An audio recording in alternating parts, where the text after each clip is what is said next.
Hey guys, so I have been reading a lot of books lately, and I just kind of wanted to do a little thing, mainly for myself.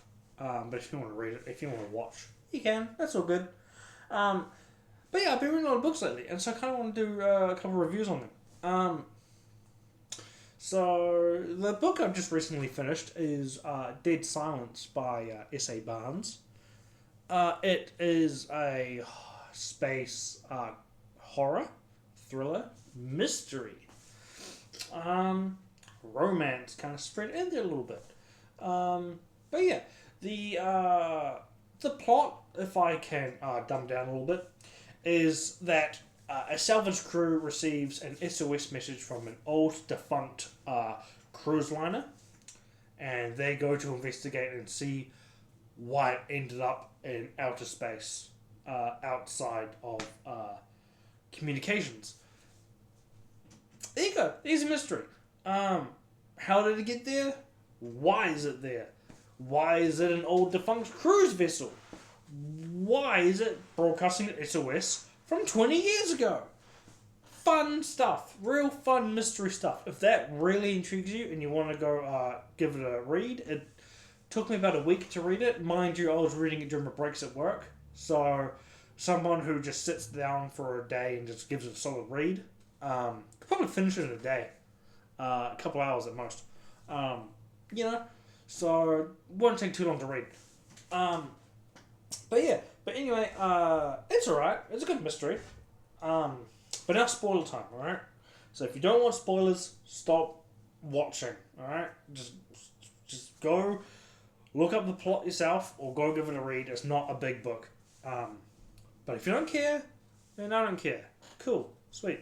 But anyway, so the mystery portion, I'll start with that. The mystery portion is not fun. It does not end in a satisfactory way. I went into it wanting a cosmic horror, You got a horror in space with a ghost ship. I'm kind of wanting something spacey and cosmic-y. Aliens, fucking entities you can't see. All that cool stuff. No. None of that. Didn't have any of that. None.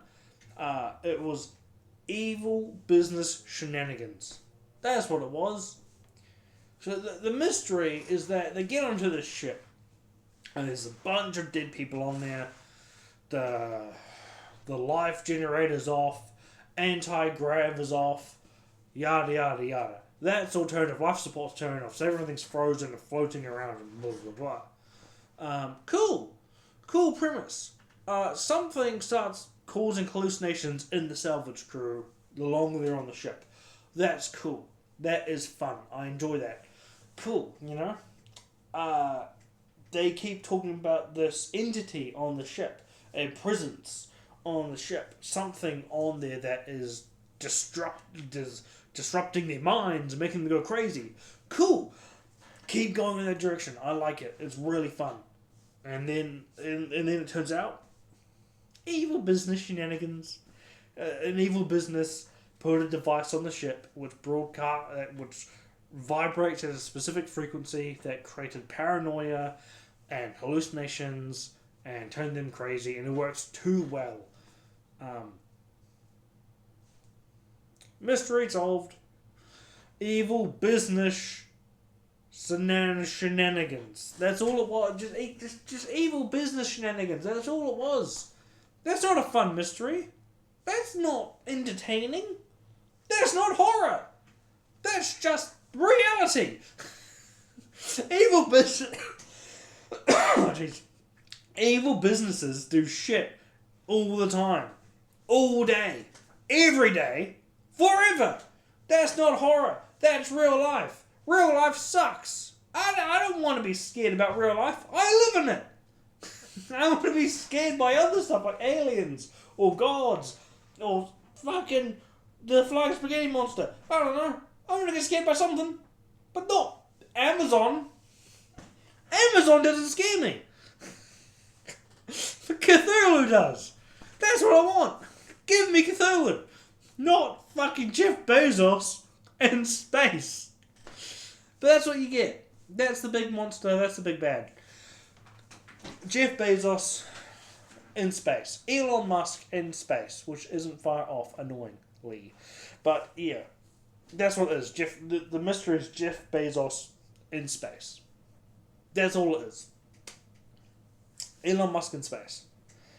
So if you're hoping for a good mystery, there isn't one. And it doesn't help that in the very first page of the book, the author tells you that the characters are dead. The main character is having hallucinations because of PTSD, but we'll get into that. I'll get into that in a bit later. But PTSD. Okay, cool. So we know that at least 3 of the 4 characters are dead already, and then it kind of adds to the mystery of how did they die. Well, and I was like, okay, cool, a little bit. Okay, I don't really care about these characters now that I know that they're dead. But alright, maybe finding out how they died is the fun part. Like Final Destination. You know the characters are going to die. So, let's watch them die. That's the fun part of those movies. You know they're going to die, so you don't care about them. The fun of it is watching them die, right? But that's not how the book did it. The book tells you how they die straight away. Here's Voller, one of the teammates. He drilled his own eyes out. Okay. Here's what's her face, a communications lady. What happened to her? Oh, she clawed her face off. Okay. Here's Kane, my love interest, who has no actual job on the ship. How did he die? Oh, it doesn't really get too much into it, but he's kind of split by the midsection a little bit. Oh, what about Nisus, the tech guy, the fucking I forgot the word, doesn't matter. But yeah, it's just, it tells you how they all die, right? And so there's no mystery in it anymore. You're not waiting for oh goody, when are they gonna do it? How does it happen? Because you know how it happens. It's disappointing. Anytime there's a mystery, or there's a little thread hanging loose, and you want to pull that thread and hope that something satisfying comes from it, no. It's just more thread. And by the point you've realised that there's nothing at the end of that thread, it's disappointing. I don't need $100 bill at the end of the fishing line. Like, if you're going to dangle a carrot in front of me, at least let me eat the fucking carrot. The book doesn't even let me eat the carrot. It's fucking, the author dangles the carrot in front of you and goes, oh, look at this. Ooh, yummy. And you go to eat it, and she's like, nah! No carrot for you. Fuck you. That's the book. And it's not to say that it's badly written. It's very well written. The book is amazingly written. It kept me turning the page. Like, I couldn't stop reading it. It's very well written. But I do have to warrant that the mystery is what kept me going. Was it a good mystery at the end of it? No. But the mystery is what kept me reading the book. Her writing style is really good. I believe it was her first book. So I can't give her too much crap. Everyone needs to start somewhere. I haven't written a book. So what the fuck can I say? I'm just the reader, But I've got a second book at the moment. It's in my backlog stuff to read. Called Dead Station. Ghost Station. Ghost Station is what it's called. So I'll give that a read. Hopefully it progresses, and her writing style gets a bit better. But onto the characters, because I kind of talked a bit. I'm fluffing around a bit. But about the characters, there are no characters in the sense of characters. You have plot devices, would be a better term. Voller. There's not much I can say about him. He was the thorn in the TL side, in the main character's side, and he told them about the ship. But I never found out what he liked, never found out what he disliked, never found out anything about him. He was a plot device. Nisus Nisus described as this frail, pale, greasy IT guy who hides in the server closet because he prefers being in the server closet around tech than he does people, and he talks to them over the speakers on the ship rather than in person. That's a cool character thing, but that's all there is to him. A description of him, just a description. He has no character other than what is described of him. Fuck my forehead, Charlie, my god. But yeah, he's just a plot device. He just gives exposition, that's the word. He's the exposition dump. If the characters need to know something, he knows it and he explains it. That's all he does. Kane is the romance, but the romance sucks. It's not good romance. I'm not a big sucker for romance, but when it's there and it's good, I enjoy it. I don't mind romance. I do mind it when the main character's saying, oh, I love Kane. I love him so much. But I can't love him. I can't let myself feel love again. Never again. Fuck off. Shut up. Shut up. Shut up. You know? Fuck off. Don't have that in your book. If that's how you write a character, don't have them in your book. You know the worst part? They don't ever get together. They don't get together. It's dumb. It's so fucking dumb. They don't even get together at the end of it. But yeah, and then there's the communications lady. I don't even know. I can't even remember her name. That's how shallow of a character she is. She does nothing. She discovers that the cruise ship has been broadcasting the SOS signal on the old channel that the whole government system uses because it's like a 20-year-old ship, so it uses the old channel. That's the entire point of her character. A plot device. There's no character to her. It's just a character description and then what she does for the plot. Nothing else. I don't know anything about her. It's described multiple times that when she gets afraid, she clutches like this necklace with a scroll in it. But it never says why she does that. It never says why the scroll is important to her. And it's never explained. Okay, she's clutching this necklace. That's neat. That's a cool little character quirk. But why does she do that? Why does the character always clutch the scroll on her necklace? You know? It's like every single chapter she's fucking clutching the scroll on her necklace because she's so terrified. But nothing. It's like there's no reason to it. And if there is, we're not told it.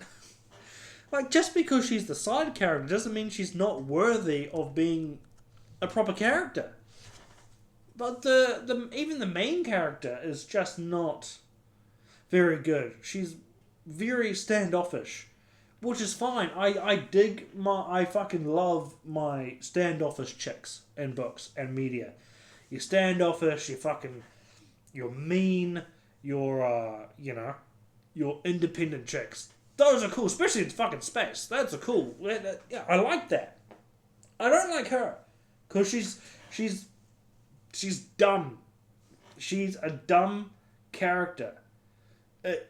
Instead of making her level-headed and brash, she's level-headed. She's an asshole, but it's deserved because she knows her shit.